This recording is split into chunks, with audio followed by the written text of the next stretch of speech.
Hi, my name is Rachel. Welcome back to my channel.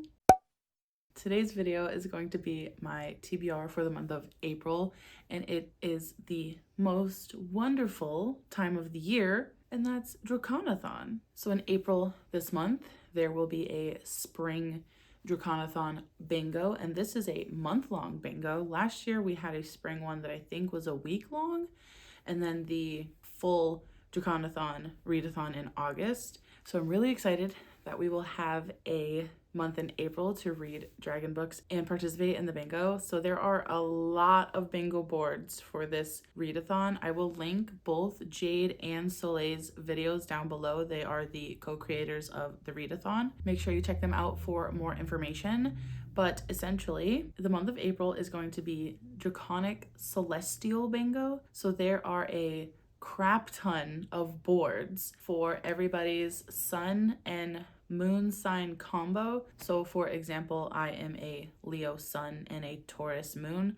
So I'm going to be using the board that is Fire Sun Earth Moon. And there are boards for literally every single sun and moon combo. Jade and Soleil outdid themselves with the amount of options and prompts that they have, curated and added to all these boards. I do think some prompts overlap and are kind of like standard prompts in each board, but there are unique ones depending on your sun or moon sign, which is really cool. There is also a blackout bingo board, which is a little bit bigger, and it includes every single prompt from the boards. Again, some of them overlap. So say one of the prompts is to read outside, it will only show up on the blackout board once, even though that prompt shows up on all of the other boards. But the blackout board is very ambitious. I would love to be able to do the blackout board in April. I don't think I'm going to be able to. I'm going to plan to just get bingo on my sun and moon sign card. And then if by some miracle I have leftover time to add more dragon books to my April TBR, I'll just kind of plug and play in the blackout where I can and see how far I get in the blackout. That's my goal. I would love to do the whole thing, but I don't have time and I don't want to set myself up for failure. So I'm just going to plan to do a bingo on my sun and moon board. Editing Rachel will for sure put a picture of my bingo board somewhere on the screen here. So I'm going to aim to get bingo on the far left of my board, the column that goes vertical. And the first prompt for that is fire cover. And this prompt is literally just to have fire on the cover somewhere. And so for this prompt, I'm gonna read I'm Afraid You've Got Dragons by Peter S. Beagle. If you look very closely, the dragon is in fact snorting a little fire out of his nose. It's not a lot, but the prompt doesn't say it has to be a lot. And there's also a couple dragons in the background that are doing the same thing. So there is in fact fire on this cover, even though it's not a prominent element, it's there and we're counting it. This is a, first of all, extremely beautiful inside as well book. And I think this is cozy fantasy. Dragons are common in the backwater kingdom of Bellemontaine, coming in sizes from mouse-like vermin all the way up to the fabled kings, which haven't been seen in ages.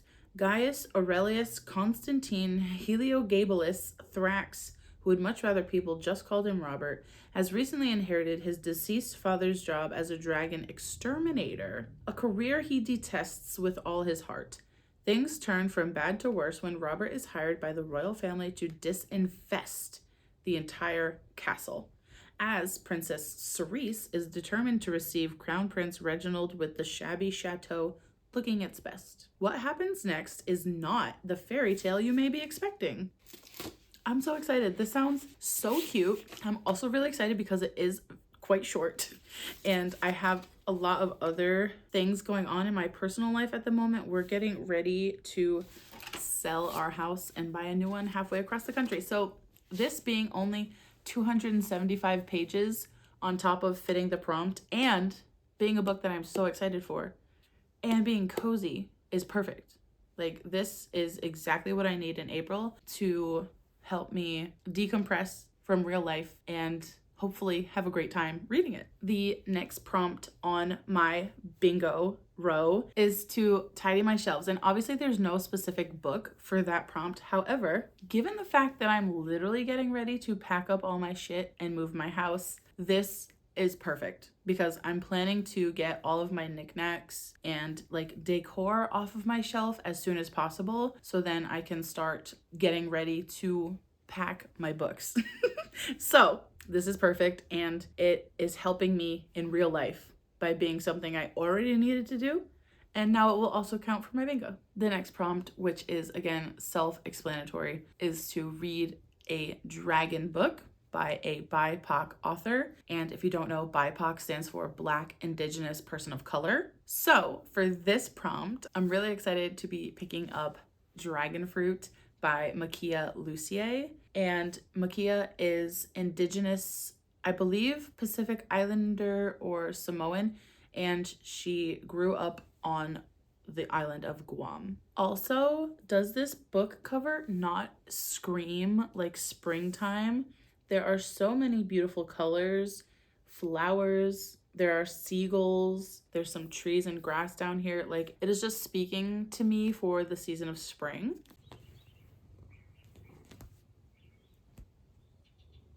And the synopsis too feels it is very summery, I will say. Hanalei of Tamarind is the cherished daughter of an old island family.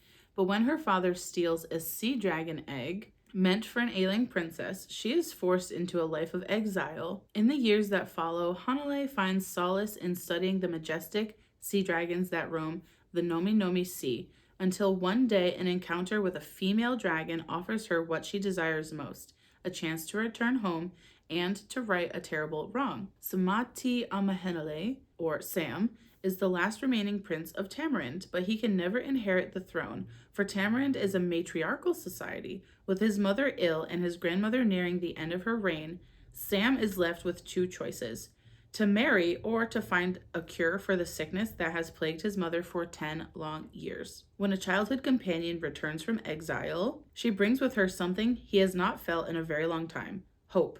But Hanalei and Sam are not the only ones searching for the dragon fruit, and as they battle enemies both near and far, there is another danger they cannot escape, that of the dragon fruit itself, which is really intriguing. That last line is crazy because that makes me think like the egg itself is dangerous, and I could not be more excited for this. I love this concept. Like, her father, ooh, my lip whistled. Her father stole the egg of a sea dragon. First of all, a sea dragon. I'm so excited. I feel like a lot of times dragons are depicted as like fiery and brimstone, and I love when we get depictions of dragons that involve water. And I'm really excited to see how Hanalei and Sam's plot progresses. I hope they find a cure for his mother. And I love that there's a matriarchal society in here and not a patriarchy. Yeah, this sounds amazing. And the cover is stunning. I can't wait to read it. The next prompt on my bingo is out and about, and this is to read a book either at a coffee shop, in your garden, somewhere, at the library, anywhere that's not your home. And the last prompt I need for my bingo is, again, not a book related prompt, but it says to post about an indie book. And I already have the perfect post planned for that, so stay tuned, and I'm really excited for you to see that one. Now, those are the only two books and prompts that I need to complete a bingo on my Leo Sun Taurus Moon bingo board. However, I would love to be able to squeeze in one more dragon book in April if I can manage it, and that is The Last Fee Hunter by Selene Goldenberg. First of all, I love the foil on this cover and the art. The art on this cover is gorgeous. Times are changing in the Suyoram kingdom, but Fee Hunter Ez is committed to keeping his trade alive. He's on the hunt for the legendary Shar Allah, the demon of nightmares and madness who has eluded his master for decades. On his quest, Ez meets the charming runaway Arenya, and the two strike a deal. For a hefty payday, Ez will escort her through the forest, protecting her unborn child from malignant spirits. It seems like a simple trade-off, but it turns out there's more than spirits chasing Arenya. With men and monsters on their tail and secrets that could unravel the whole kingdom, Arenya and Ez must get to the safety of the capital before it's too late. But as the two get closer to their goal and each other, Ez must consider, how far will he go for the call of glory? This is heavily influenced and inspired by Buddhism, martial arts, and Thai culture in general. I just need to read you the little blurb about the author on this book, because what draws me most to this book, other than the fact that like it does sound good, it sounds great, right? But this author also is after my own heart. Selene Goldenberg is a speculative fiction writer and multimedia artist who lives in Washington, D.C. and is drawn to outsider perspectives. A biracial, bisexual, diaspora writer, Sal often explores themes of identity, obsession, and alienation in her work, which sounds really cool. A gaming industry veteran, Sal has created narrative trailers for titles such as Skyrim, Fallout 4, Dishonored, and Minecraft. When not writing, she likes to paint, listen to records, and play in punk bands. She sounds literally so cool. There's no picture of her in here, and I don't even need to see one, but I just know that I have a crush on her. I just need you to know. I do. She just sounds so cool, and I can't wait to read this. I also love that the female protagonist in here is already pregnant, and like we know up front, like she's pregnant, she's on the run, she wants to protect herself and her baby, she's running away from something, we don't know what, right? But I think that's really interesting, because I feel like a lot of the times there's like surprise pregnancy or pregnancy in fantasy, and it kind of like deters the plot. But now it feels more like, you know, intentional, integral, and I feel like there's going to be maybe some kind of mystery shrouding perhaps the baby's father. And I'm just really excited to see what the hell is going on in here. Okay, those are all of my Draconathon bingo prompts and dragon books. I do have a couple of other things that I need to / want to read in April. I have some things carrying over from March that I'm hoping to squeeze in towards the end of March and have already made progress in. So I just have to finish them off at the first couple of days of April. It's like, I don't know what day it is, but as of right now, I think there's like 8 days left in the month, maybe 6. I don't know what day of the month it is, because time is all silly willy for me lately. But the first thing I need to focus on is Green Teeth by Molly O'Neill.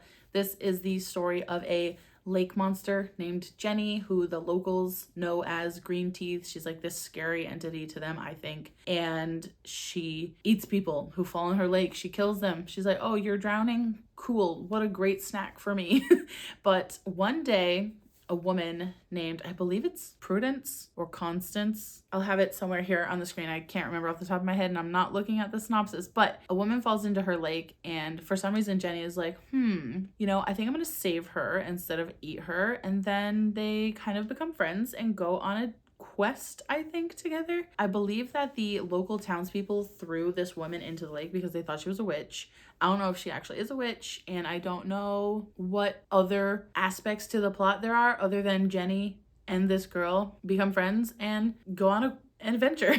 I also need to read my black horror book from last month, and I unfortunately just ran out of reading time in the month of March. I had a lot of things going on with our like house, my health, my kids' health. Like we were just all very sick while also still trying to move forward with marketing our house, getting our house ready to sell it, buy a new house. So a lot of reading wasn't done last month that should have been done. But I'd still like to get to that book, so I'm going to be reading Immortal Dark by Tegest Girma, and this is about a girl who was an orphan, and she kind of grew up in this house with a vampire, and her sister was there as well, but I think that she thinks he killed her. And this world is kind of one where there's like an arcane society that gets power and I think magic from vampires, and humans and vampires kind of commingle, and they have this agreement where every family, like every wealthy, prestigious family has like a vampire patron, and it's supposed to be a little bit of dark academia, vampire vibes, maybe some magic in there.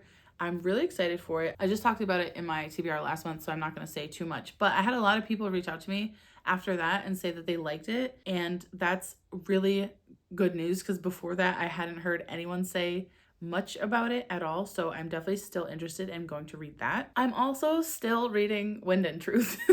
I have literally been reading Wind and Truth since December. I did listen to like 4 chapters this month and I'm still liking it. I think it's definitely like well written and intriguing. Every time I read it, I'm engaged and I'm enjoying what I'm listening to. I just think because it's so long that I'm like kind of dreading picking it up, and also because it is the 5th book and final book in this arc of Stormlight that I'm kind of like, I don't want it to be over, you know? So I'm just really taking my time with Wind and Truth. But this is a series I will for sure be reading again in the future, especially closer to like the 2nd arc coming out. So hopefully I get through it quicker the 2nd time. I don't know what it is right now, but like my brain is just not wanting to listen to such long books, even though normally I love an epic, huge chunker. But we're just pushing through. We're keep going. I'm not giving up. I'm not giving up on it. I'm gonna keep going because I am enjoying it and I don't want to put it down.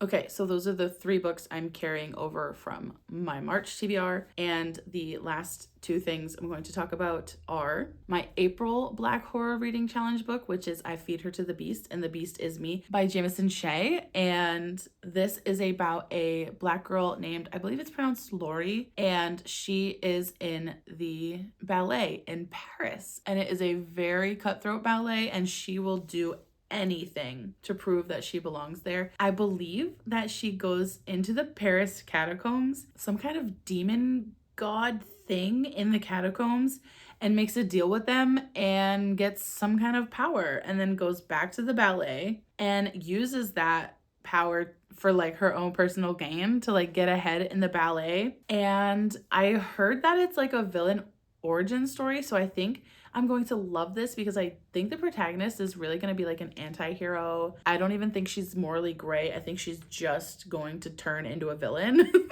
Maybe there will be some like play on the theme of morality in there, which would be cool, but it's horror. So I don't really want her to be too moral. Like I want to see her do scary shit, you know what I'm saying? It sounds so good. I can't wait to read it. Also, the cover is stunning. And in the month of April, I know this sounds like a lot because I was just telling you all how, oh, I'm fighting a slump. I have so much going on. My personal life is crazy.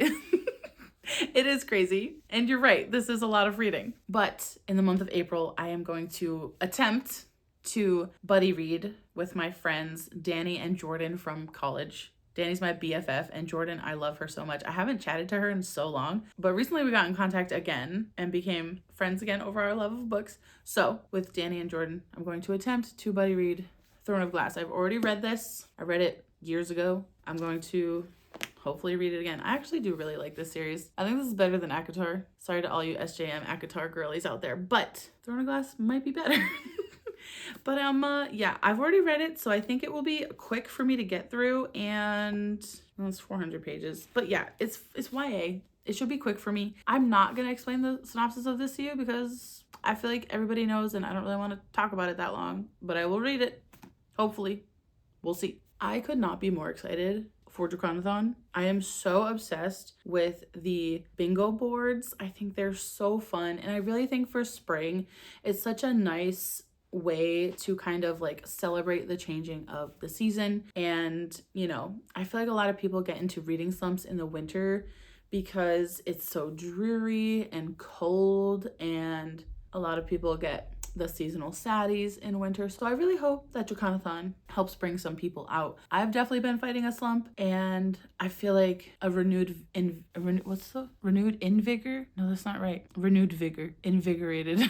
I was trying to combine those 2 things. I really feel like a renewed vigor for reading, and I hope that I can make it work with my busy schedule. I'm gonna try to also do at least 2 reading sprints in April for Draconathon, so stay tuned for that as well. You should see them scheduled here soonish, hopefully. And I think Soleil and Jade might also be doing sprints, but they haven't announced anything yet, but usually they do at least 1 or 2. So again, they're linked below. Keep your eyes on their channels also. If you've made it this far in the video, you already know what emoji I'm gonna ask for. Please leave the dragon emoji down in the comments, and I'll see you in the next one. Bye.